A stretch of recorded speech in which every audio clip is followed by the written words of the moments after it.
Tara samahan nyo kung mag-collect ng mga bagong fry ng ating PKBM dahil nanganak na naman ito ngayon. Ikakal din natin yung magto 2 months na fry at ililipat sa mas malaking tub. Ito yung mga fry. Yes, ito yung magto 2 months na malaki at kita mo na yung ganda nila, kaya tara samahan nyo ko sa panibagong Balloon Molly update. Pero bago po yan, papasukin muna natin yung intro.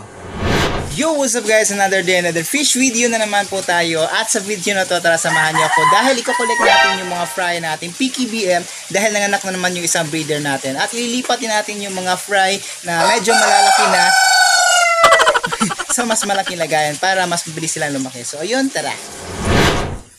Ito yung Balloon Molly area natin mga kahabi. At ayan po yung mga ililipat na natin. Tapos yung mga i-collect natin ngayon ay nandyan sa tank po na yan. So tara, puntahan natin. Medyo madami-dami din itong mga fry na nirelease na breeder natin na to. Medyo malaki-laki din kasi itong breeder na to. At yun. Dami. Nabilang ko kanina mga nasa almost 60 pieces ng fry. So yun, i-collect natin yan para makapag breed naman na maayos yung mga breeder natin dyan. Tapos ililipat natin yan dito. At itong mga fry na nandito, lilipat din natin dito sa tank na to. Tapos yung mga breeder natin na yan ay lilipat natin sa mas maliit na lagayan para makapag-breed sila ng maayos. Kasi medyo matagal-tagal na rin natin yung binibreed, yung mga golden molly. At di pa nagre-release, kaya mas mabuti yata na ilipat natin sa mas maliit na lagayan para di na mahirapang humabol yung mga mail natin sa kanila. So i-try lang po natin. Na-try na po natin dito sa malaking lagayan at di naman sila na breed or nanganak. Lipat natin sa mas maliit. Hindi naman ganong maliit, yung sakto-sakto lang. Etong mga breeder ko na to, di ko na sila lilipat ng ibang tank kasi hiyang sila dito sa tank na to. Kahit medyo malaki itong tank na to, pangalawang beses na itong nag-drop, kaya hiyang na hiyang sila dito sa environment siguro ng tank na to. Kaya dito na lang sila, di na natin lilipat. Eto, masipag talaga mag-breed itong male natin na to. Ito yung ibang breeder natin. Ito ay naantay na din natin itong mag-release kasi yan, kita nyo naman yung tiyan niya. Nagbabox na. Di ko na lang sila nilipat. Di naman ito fly eater kaya goods na lang na dyan sa mga anak. Ayan, itong male natin di gaanong hinahabol itong mga female natin. Ito yung isa. May nakita ako dito mga itlog, siguro na stress tong female natin na to.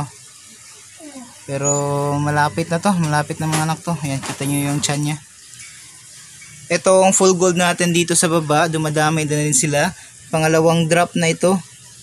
Yung isa, medyo malaki na dun sa palanggana. Tapos yung ibang fry na nandito, di ko pa na-collect. Medyo mas madami itong pangalawang drop nila. Yan po yung male natin. Tapos dalawang female. Yan o, yung unang drop ng full gold natin na gapi. Medyo malaki na. Ayan, visible na yung color nila. Dito ko na muna sila nilagay sa palanggana na to.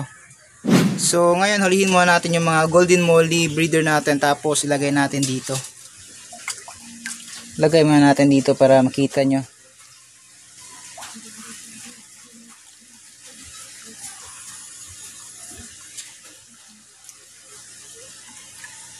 Asan yung isa no? Dito pala sa ilalim, nagtatago. Yun, huli ka. Ayan yung mga breeder natin na golden balloon molly. Eto sila. Ayan. Lipat natin doon. Ito naman yung hulihin natin.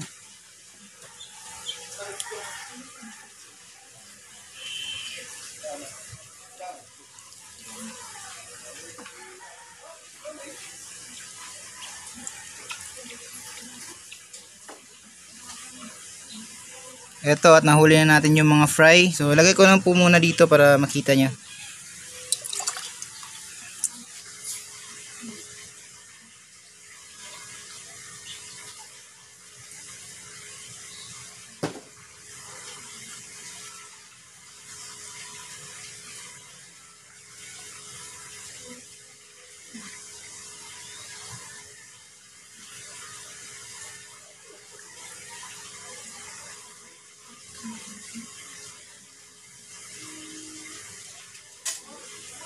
Ito yung mga fry.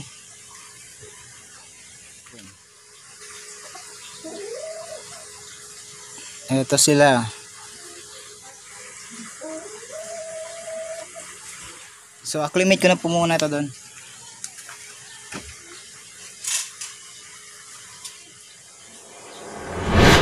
Acclimate na muna natin yan dyan. Tapos, salihin natin yung mga fry dito.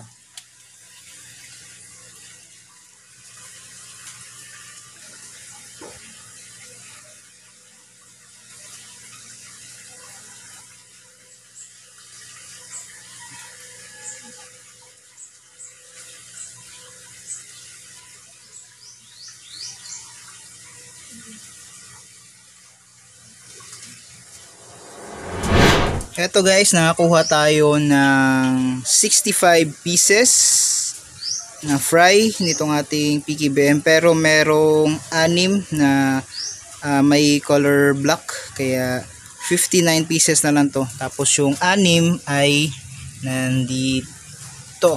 Ayan. May black and white kasi siya, kaya di pa natin isasama doon, i-separate pa natin yan.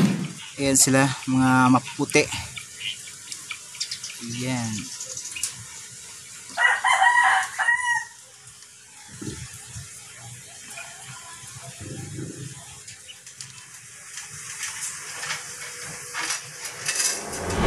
Acclimate muna natin sila dyan, tapos release natin mamaya. Pero habang ina-acclimate natin yan, linisin muna natin yung sa ilalim, may mga dumi-dumi pa bago natin i-release yan.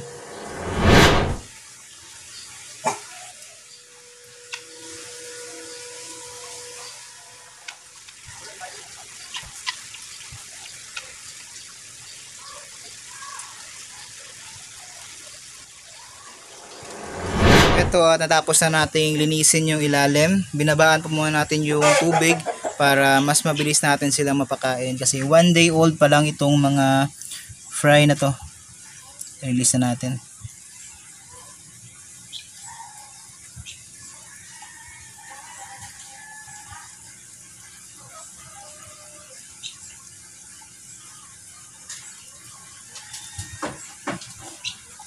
Yun.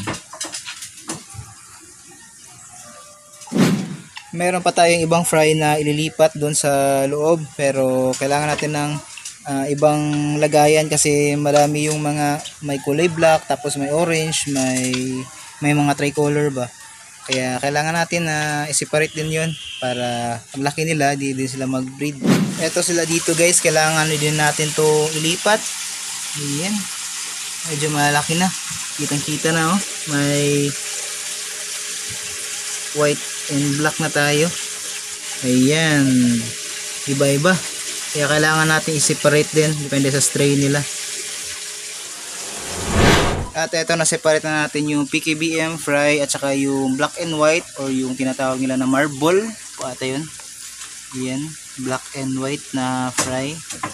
May mga lumabas kasi na ganito. Ayan, palalakihin natin at gagawin nating breeder. Dito natin sila nilagay oh. Pag nakabili na tayo ng aerator, lalagyan din natin to. Tapos dito naman sa kabila, dito ko muna nilagay yung mga golden blue molin natin. Wala pa kasi tayo mapaglagyan, kaya dito na muna sa malaking tank na to na ginawa natin sa last video. Ito sila. Yan.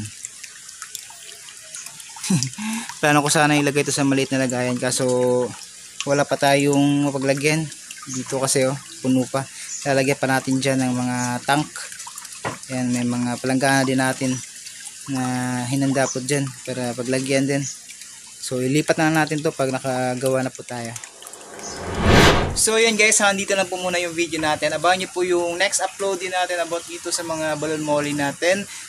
Ililipat natin at arrange natin yung area na yon, yung pinakita ko po sa inyo kanina. So yun lang, maraming salamat sa panonood mga kahabi. Thank you and see you po sa susunod na video.